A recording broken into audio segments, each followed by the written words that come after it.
A crisp morning breaks over Pyongyang.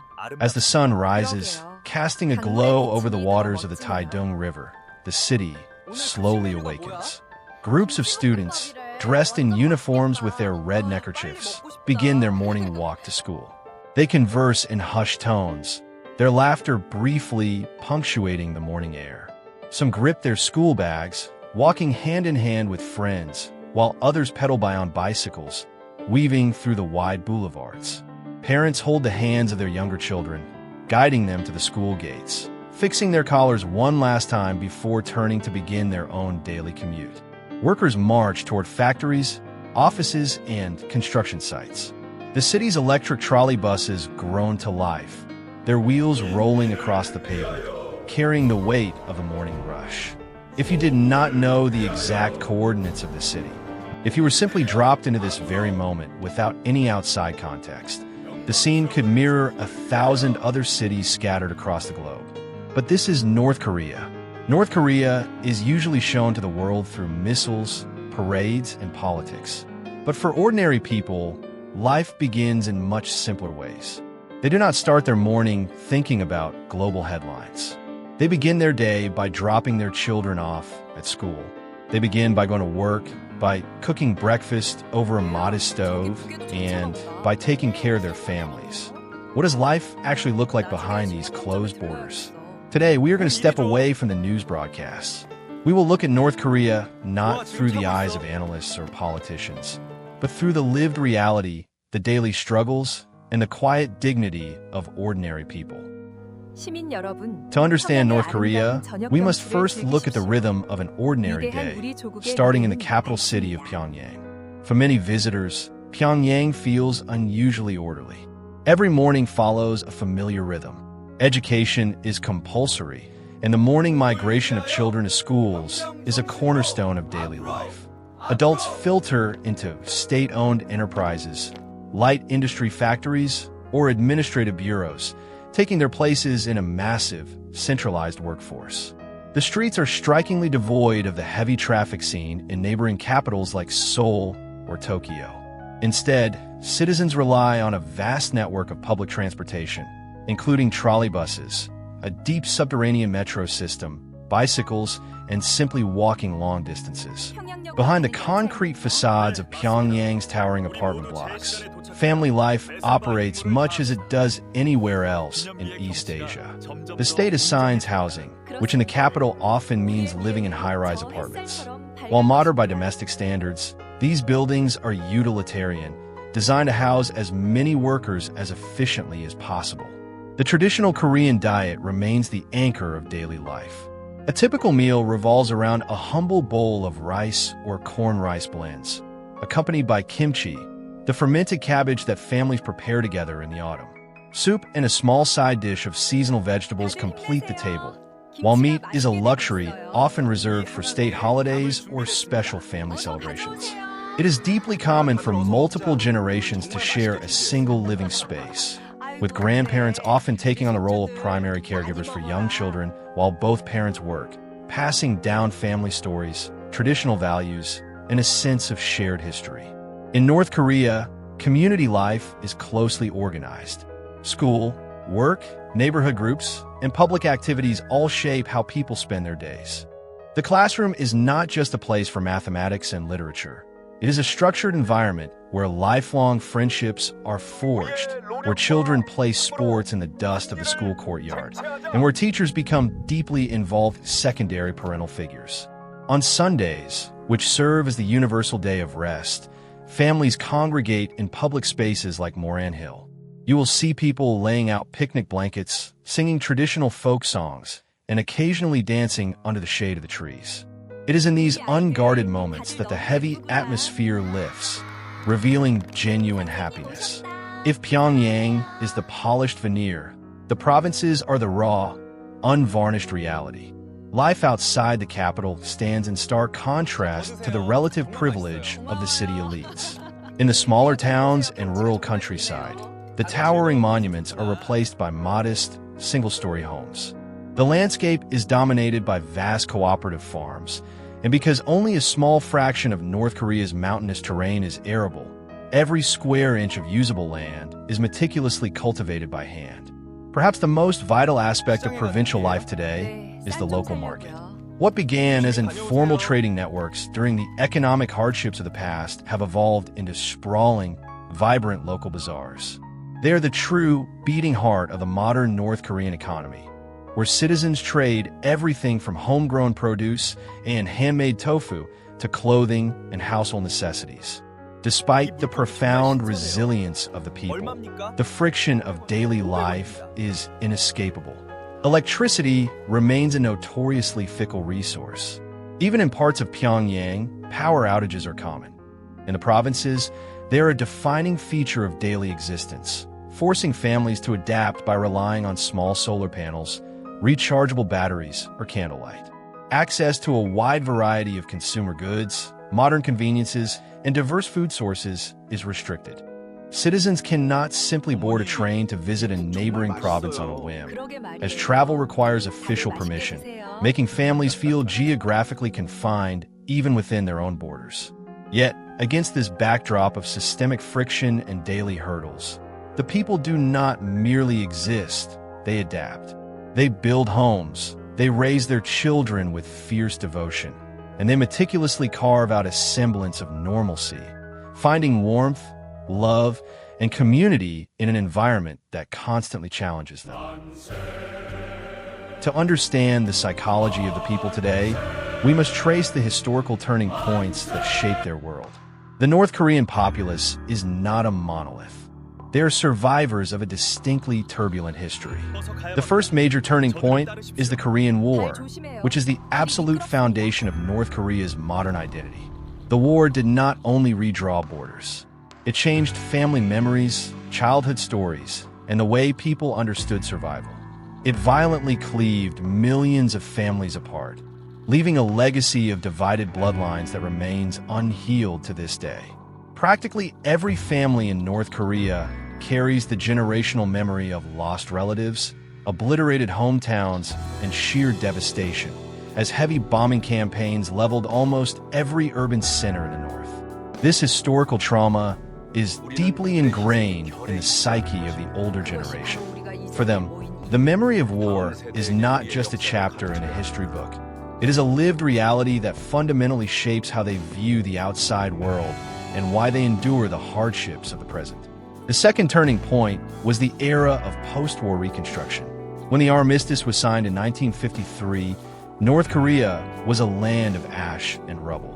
The subsequent decades were defined by a massive, collective effort to rebuild the nation from absolute zero.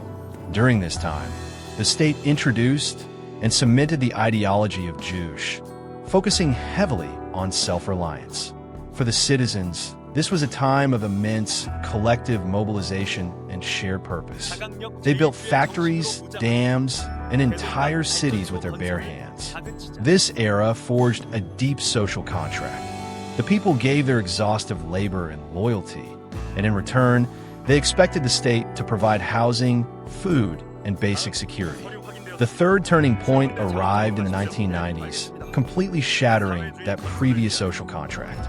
With the loss of vital foreign economic support and a series of catastrophic natural disasters, the country plunged into a severe economic crisis and famine, known domestically as the Arduous March.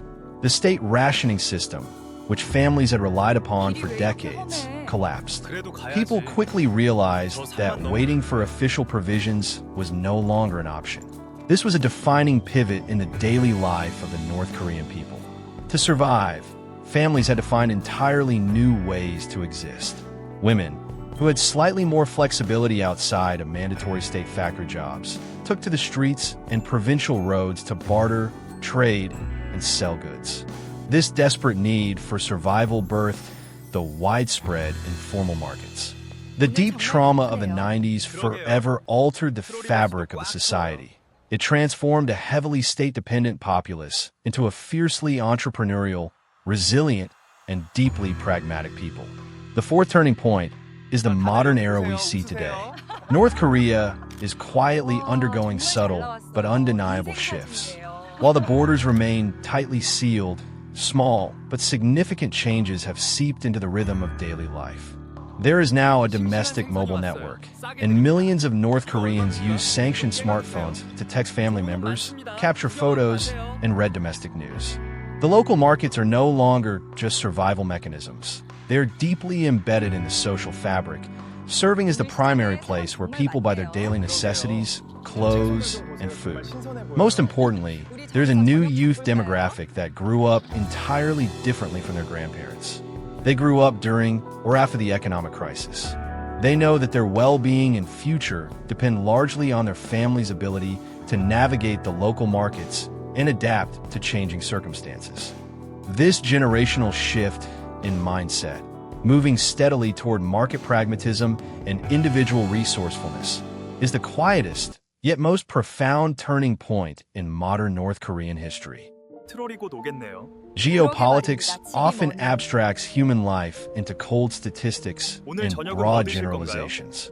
To truly grasp the resilience of the North Korean people, we must look closely at the individuals navigating this complex landscape.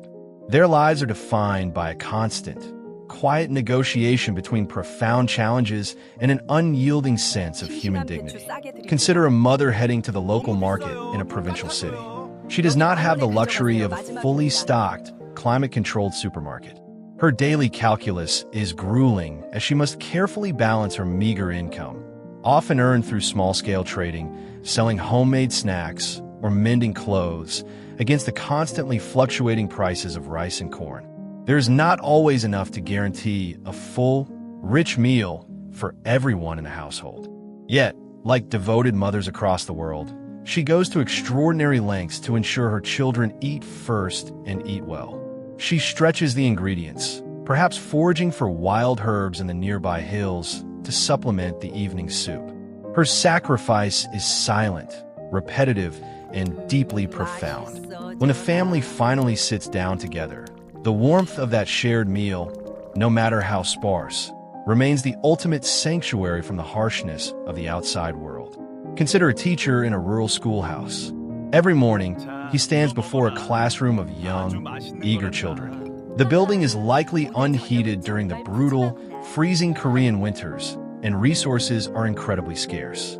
He teaches the mandated curriculum, but beyond the official lessons, he is fundamentally an educator and a caretaker. He teaches mathematics, language, and the basic sciences.